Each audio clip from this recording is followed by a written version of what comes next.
is Asinine Radio. This is the weekly music podcast where every week we get into a different band, different artist, and we listen to all of their records. We rank them from worst to best, and we try to have a good time doing it. My name is Tyler. Way out there, hundreds of miles away, is Jeff. While you're listening, go to Spotify, Apple Podcasts, give us 5 stars. If you're watching on YouTube, smash that subscribe button. Smash that subscribe button. Smash that subscribe button, baby. So that's all I have for the boring intro. So what are we doing today, Jeff? Go. We are doing Stone Temple Pilots, Purple. Well, Start eventually, wearing purple. But we're ranking all their records first. But why did you ask what we're doing today?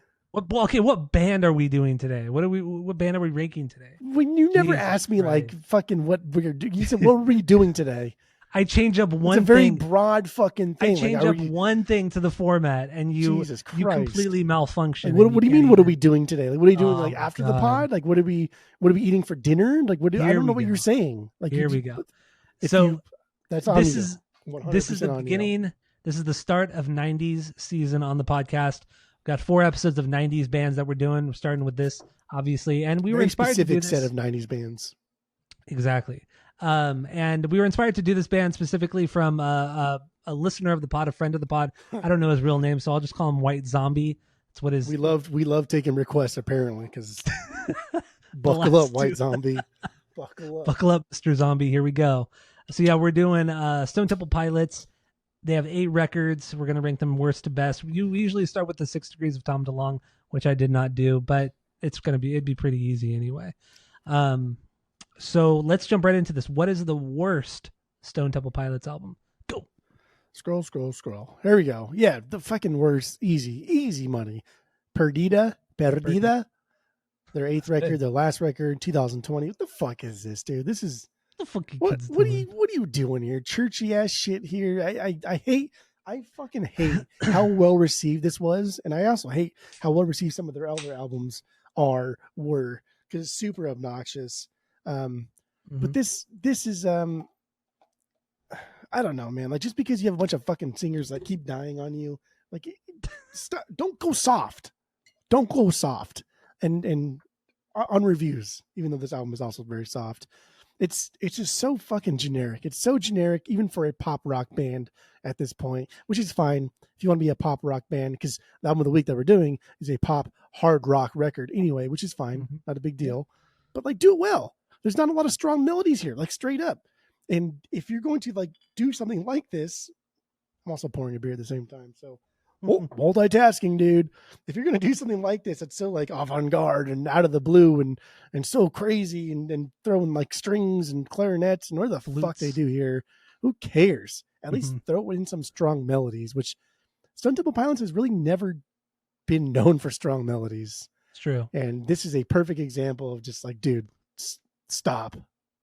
It's a ballsy move. All right, so Perdida is your worst record, least favorite, their worst record. So I agree with you. It is their worst, easily their worst. It's like all acoustic, and like you mentioned, there's some other instruments thrown in there. There's the flute, and just who cares, man? Who cares? This is the second record with their third singer, Jeff Gutt. That's a name, dude. That's a name, dude. And it's boring, man. I got 4 songs into it, and then I just kind of skimmed through the rest of the songs. I just did not care. Once again, it was tough. Like you mentioned, like the melodies just are not strong.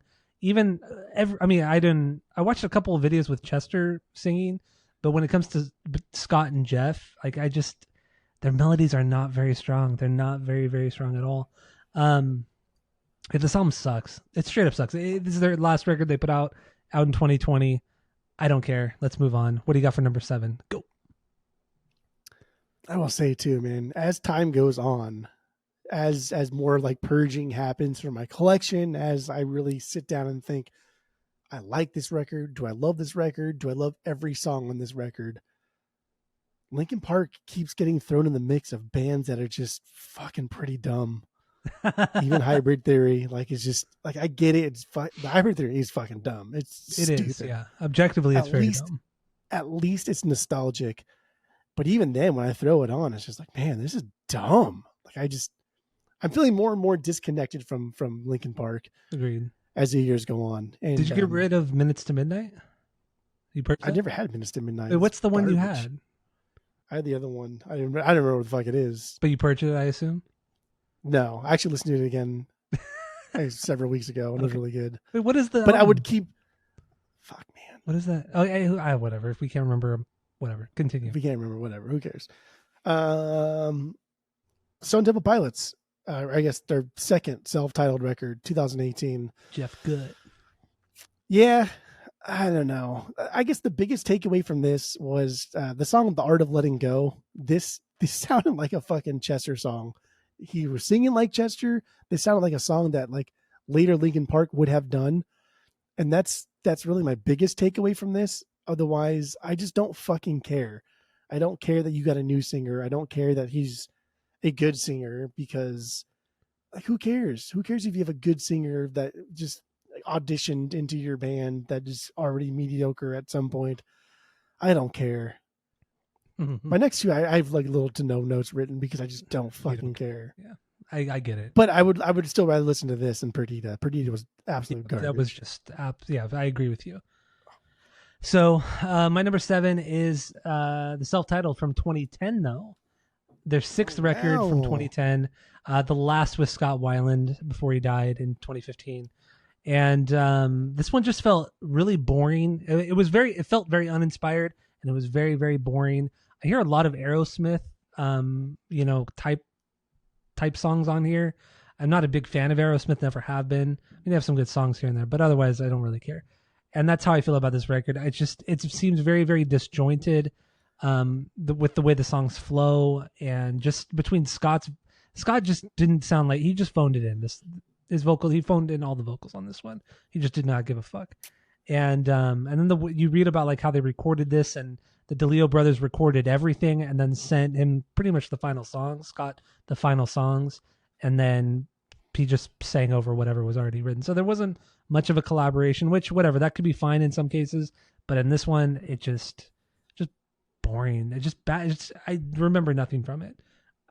That's all I have. That's my number 7 is the 2010 Good. self-titled. Good. More for you and me. All right. So what do you got for number 6? That's what makes it every time. Yeah. The finger. Because nobody does this. I know. More for you and me. Annoying. Yeah. My number 6 is self-titled 2010 STP. That's so dumb. They have 2 fucking self-titled. Oh, it's a reimagining of our band, and like, fuck off, dude. Both these records suck. Well, I mean, this record's dumb. We have done it like 5 times, so. But some of those times are good, actually. Okay. All right. And that's like their shtick. That's like their thing. That's what they've done since the beginning. And that's just by happenstance. That's not because they did it on purpose. That's because their first record was just like untitled, and like, oh, it's called Weezer, and like, oh, it's actually the Blue Album. So they just kept doing with the color theme. It wasn't like a deliberate thing. It was like, it's kind of funny. Let's do it. SCP is like a deliberate attempt at reimagining themselves as a worser band. Whatever. SCP 6th record 2010. This is them getting back together. The band getting back together. First record without Brendan, and it shows. It's fucking, like you said, dude. It's dull. This record is dull. Yeah. Like there's nothing about this record after having listened to it like front to back. I was like, I don't remember a goddamn thing from this at all. Dull. All right. My number 6 is their newest self-titled record from 2018. The first with Jeff Gutt. No banger off this one. It starts off pretty heavy, and I'm like, okay, this might be kind of good. Jeff's not a bad singer. This could turn out to be really good if they keep up the music, they keep up the energy. But after that first song, man, I don't even remember the name of the song. But after that first song, I just don't care. I forgot. I zoned out, completely zoned out. It's vanilla. It's boring. Just completely unforgettable. And this guy Jeff Gutt, I mean, yeah, he's a good singer, whatever. But he's on he came from one of the singing competitions from X Factor, and it's just like, dude, all those guys and gals from that show, they all sound the same. They all sing the exact same way, and it's just, there's no character in their voice. There's nothing that makes them stand out. Like, I don't understand why people want like a perfect singer. Like, a perfect singer is never great. Like, you just end up sounding like everybody else. Like, yes, like a person like Freddie Mercury is a perfect singer, but he had his own style. He had his own feel to his voice, and he had his own thing. and that's what made him great. On top of being just one of the greatest singers ever. But these guys like that come on these singing shows, they lack all character. They lack all character, and they don't write any music. They don't write any music for what that's worth. But so yeah, STP 2018, my number 6. What do you got for number 5? Go. That really was kind of like, I don't know. I guess the biggest annoying thing is like the DeLeo brothers. They wrote like all the music, and Scott would write the lyrics, and that's fine. That's cute, whatever. He'd write throw Jeff Gutt too. in there. He would write melodies too. Very, very little though in their first 2 records. Yeah, it was the DeLeo brothers. Like the DeLeo brothers wrote like fucking everything, and Scott would just write half-assed lyrics. But you throw Jeff in there, and then now we have like credits to the whole band, and it's like, dude, that's just because like your singer sucks. Like he's just a face and a voice, and that's cool and all, but it's just. And I guess we'll get more into that too when we talk about how STP was just completely ridiculed in the early days. But that kind of ties into the not paying your dues type of thing there, dude. So anyway, moving on. What are we on number here? 5. Shangri-La Dida. What, the 5th record, 2001. Dude, this is boring. This was boring. This was them trying to like be heavier and get kind of like back to like what makes STP like STP, yeah. But this was fucking boring. The biggest takeaway I had from this was I was like, God damn, there was at least 2 songs on here that sounded exactly like Radiohead. And I was like, no fucking way, dude. This sounds exactly like Radiohead. Which like STP's never shied away from sounding like other bands. Yeah, that's kind of the thing. And that's fine. That's their shtick. But that's fine. And we'll get into like the album of the week when they sound like Nirvana, but like Nirvana also ripped off a lot of other bands. Like, who cares? It's not a big deal to me. I don't care about that. But when you're 5 albums deep and you're at like the worst point in your career because they're constantly fighting after this was released, they split up, and it's just like, dude, this just sounds so disingenuous. It's embarrassing. All right, my number 5 is also Shangri-La Da from 2010. It's just straight boring. This is the album I have the least amount of notes for. It's vanilla. It's boring. I don't care. The one song Hollywood Bitch, that chorus. I mean, the title is fucking stupid as hell, but the chorus is pretty damn good. It's pretty catchy. But otherwise, the rest of the album, I don't care at all. Like you said, they take from so many genres, but they don't do any of it well at all, which we'll get more into on the main episode, dude. So Shangri-La Da, that's all I have for. That's my number 5. That's all I got for it. What do you got for number 4? My number 4, my number 3 could easily swap because it's really, really close. So for now, I'm going to give them the benefit of the doubt, and I'm going to throw number 4, their 4th record at number 4. That's annoying. All those just lined up like that. I don't like that. But this is, dude, this was a boring rock album. Like, it was nice to get out of Tiny Music. Spoilers. Like, it was nice to like hear some just like decent rock stuffs, but this was a fucking monotone, boring rock record through and through. And the only reason why it's here is just because like Tiny Music tried. This sounds like it didn't even fucking try. Okay, that's it. All right. So my number 4 is Core, their first record from '92. Damn, girl. Yeah. This one, I don't like this record. I don't like it. The first 2 records really is just Scott singing with the Jarl, like over the top Jarl, which, I get it. Eddie Vedder was doing it. Lane Staley was doing it. It was very, very popular. Even Kurt Cobain was doing it to an extent, but not as obnoxious as the rest of the guys. I don't like this. I don't think the music is very strong. There's some cool heavy moments, but overall the riffs are just, they're mediocre. Like, I don't think, is it Dean? Dean's a guitar player, right? Or Robert, or is Robert?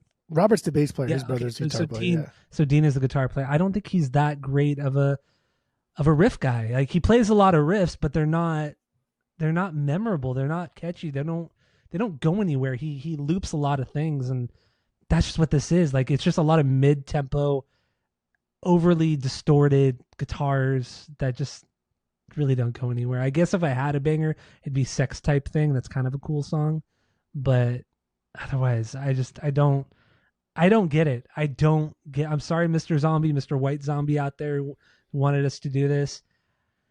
I don't get it. It's not for. It's just not for me at all, at all. So it's my number 4 is Core, their first album, Okay. '92. What do you got for number 3?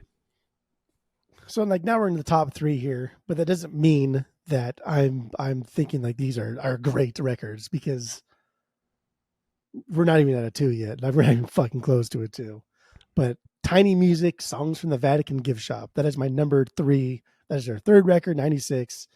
This record's a fucking mess, dude. This is trying to expand and do so many sounds that it just made this like a C tier version of everything they've done.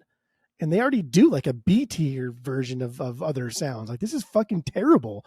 They did like shitty Hole here. They did shitty Smashing Pumpkins. They did shitty Nirvana. Everything they did here was, and that's the only reason why like I'm putting this above number 4 is because they tried to do something different. They tried to do all these different sounds, and it was kind of cute.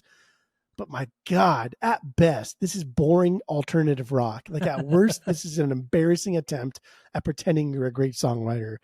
Because some of these dudes are fucking fantastic musicians. Yeah, especially but the drumming. Fuck me, man. Yeah. This record sucks. But it's better than number 4, because I would rather listen to this than I would number 4, because number 4 is boring as fuck. But dude, this was dumb. I was like embarrassed for these guys. And this is like, people like think this is their best, their greatest, their best achievement they've ever done as musicians. Oh no, dude. I don't think you've ever heard any of the other bands that did all of these sounds better, but okay, I get you. All right, my number 3 is the album of the week, Purple. So you're crazy. What do you got for number 2? Are you just being crazy right now? No, I'm being. Are you being crazy on purpose? Being serious, dude. Well, so what do you got? Let's see. You got fucking boring number 4 is your 1, because you're basic, and then Tiny Music as number 2. Gotcha. Yeah, number 2, their first record, Core, 92. Scott's annoying, and I'll say that over and over throughout the course of this podcast. Scott is fucking annoying, and I've never stopped saying this. I've always hated his singing, always. But I mean, I also too, like, dude, this fucking whole record opens up with I am, like, dude, what are you doing? That so Wyland wail, it's so, nobody liked that. Like, it's not a good sound. It's not a good look. Everything about that is so fucking annoying. His way of singing just really annoys me to the point where I can't even listen to it without just being upset and bothered and irritated and mad. And this record is heavy and fun overall. Like, it really is. But I just can't get over Scott, because he does that monotone singing a lot, and then he'll go into the Wyland wail. And it's like, why the Wyland like wail. both of those things aren't even good. Like, your monotone singing is not great, and the Wyland wail, like, yes, it's unique and it is kind of iconic, but it doesn't make it good. Just because you're unique and iconic does not make you good, and this is not good. And this album fucking drags. This album fucking drags. But it is fun to know, and I will give STP credit over the course of this pod, because they do things that are kind of unique and kind of fun, because this is really a hard rock record, right? Coming out 92, the world is like discovering grunge and just wanting more of that. And this is a fucking hard rock record. This is as if like glam metal stopped being so obnoxious and got a little bit more heavy and a little bit more appreciative of like grunge, and then put out a record like this. That's what this record kind of is. And for that, I appreciate it, but it's pretty stupid. But I will say, two bangers here, because Naked Sunday, that is a fucking absolute beyond banger. That is a fucking unreal song. That's a song that almost made me want to do Core, but Purple had one absolute banger on there too. Well, one.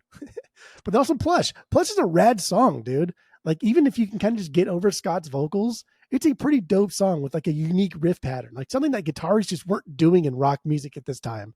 And that's a Robert riff. That's a bass riff. And we'll talk about Robert a lot, because dude's a fucking genius. Dude like knows how to write good songs, knows how to write good music. There's a lot of Zeppelin in this song. There's a lot of Jimmy Page over his guitar playing and his bass playing. Plush, yeah, absolutely. But damn, dude, like Plush is a good instrumental song. And a lot of their songs, even from the album of the week, like if you just took out Scott, they'd be really, really enjoyable instrumentals. Yeah, I would agree with you on that. Yeah. Of course, my number 2. Core's your number 2. My number 2 is number 4. Fourth record from 1999. What's your problem here? You like garbage, dude. You just like garbage. I don't like this record. I really don't like this record, but I had to put it somewhere. So, it's 1999, grunge is out, all rock is kind of on its way out. New metal's the way to go at this point. And there's a lot of new metal on this particular record. Of course, there's the grunge and all rock too, but new metal takes over with the riffage, just the overall heaviness of it all. Less leads, not that there were really very many leads in the first place, or solos are really, so I like it for that. I like that they tried something a little bit different as well. Also, the fact that, Scott doesn't yarl as much as he does on the first 2 records. So that's nice too. He sings in a little bit higher of a register, which he does so much better. Like, honestly, dude, the lower he sings, the worse he sounds. Like he just, oh my God, dude, it's bad. So that's really honestly why number 4 is as high as it is, because Scott is singing. He just sounds more pleasant. He's more pleasant to listen to. Also, the first song, I forgot the name of the first song, but the first song on here, it's probably one of the hardest songs they've ever put out in their whole career. And then this had like the weird song Sour Girl, which I'll get into on the main episode because it's part of my origin story. But yeah, Sour Girl, that's a weird fucking song. But it's the only time that I will actually praise Scott's vocals. I think his voice was weird. It was fucked up and quirky, but it sounded great. So that and Sex and Violence would be my 2 bangers, because Sex and Violence is like this faster, more punk influence kind of song. And his vocals aren't annoying either. So that's my number 2 is the album number 4 from 99. So what do you got for number 1? Fucking, you just like mid-tiered bullshit STP. I don't like it. That's what I'm saying. I don't like it. Okay, whatever. But like Tiny Music, obviously Purple's my number 1. But let's get into Tiny Music and why you think this is their greatest. Only because, 2 things. Because Scott isn't as annoying. He's singing like other people. Yes. He's ditched a lot of the Jarl, which I cannot stand. So he's ditched a lot of cover band. But go ahead. Yes, that's fine, and that's fine. I'm not saying this is a good record. I'm not saying that at all. But he does. I hear a lot of Pumpkin stuff on here. I hear a ton of Nirvana on here. I hear a lot of the psych rock. I knew you were gonna fucking like this one. I fucking knew you were. That's fine. Okay, I even told you. I even told you it was your number 1. I told you a fucking week ago it was your number 1. But once again, I don't like this record. I don't like this record. You like it the most. I like it the most out of the 8 of them. Yes, but I don't. That means you like it. Okay, this is fun. Even Billy Corgan said that this is his favorite Smashing Pumpkin, or not Smashing. Yeah, it just sounds like himself. He said this is his favorite one, and that he loves the way that Scott sings on it, and all this kind of shit. So, but I guess any fucking Smashing Pumpkins cover band is going to be Billy Corgan's favorite band. So that's Billy's that ego. Checks out. That's Billy's ego, man.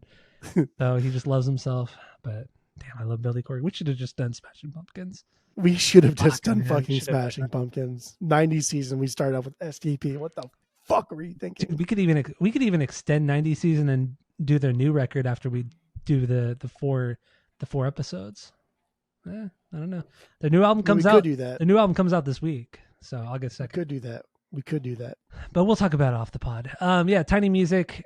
This is the only somewhat interesting record on out of their whole discography, because they dabble in so many different genres. And yes, whatever, they sound like other bands at moments, but their first 2 records are the same thing. They're trying to sound like fucking Alice They don't in even Chains. dabble in other genres. All they do is like they pretend to be a different band, and the overarching thing is still alt rock, right? We're still in like grunge is alt rock. Like we're still it's the same fucking sound. Like they're not. So if I had a banger, it's And So I Know, because it's a slower kind of jazzy thing, and there's marimba. So I'm a sucker for that. I'm a sucker for the marimba. So that's my banger. That's my number 1. So is that all we have for the rankings episode? I'm fine. Yeah, wrapping this one up. That's it. I was done after the first one. All right. So thank you all for listening. Go to Spotify, Apple Podcasts, give us 5 stars, tell all your friends, smash the subscribe button on YouTube, and that's it. That's all. Billy Corgan. I I froze up.